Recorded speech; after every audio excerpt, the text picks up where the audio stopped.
আমি পৌৰসভাৰ কৰ্মচাৰী হয় আজি ৪৮ মাহ ধৰি আমি দৰমহা পোৱা নাই।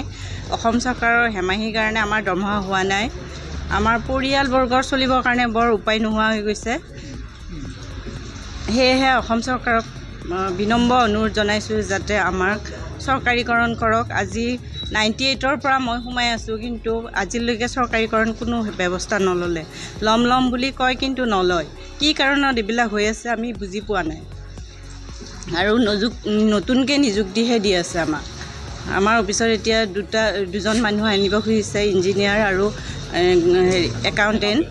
কিন্তু অলৰেডি তেওঁলোক আছে, তেওঁলোকে কাম কৰিয়ে আছে, তথাপিও আকৌ নতুনকৈ নিযুক্তি দিব খুজিছে। কিন্তু তেওঁলোক থকা পৰ্যন্ত আকৌ এওঁলোককে দৰমহা দিব পৰা নাই, আকৌ তেওঁলোকক সোমাই দিছে। এইবিলাক কি চৰকাৰে কি কৰিছে আমি এতিয়ালৈ বুজিব পৰা নাই। কিন্তু আমি দৰমহা যে পোৱা নাই, চৰকাৰীকৰণ হোৱা নাই, সেইটো আমাক বিবেচনা কৰিব লাগে। এইখিনি কৈ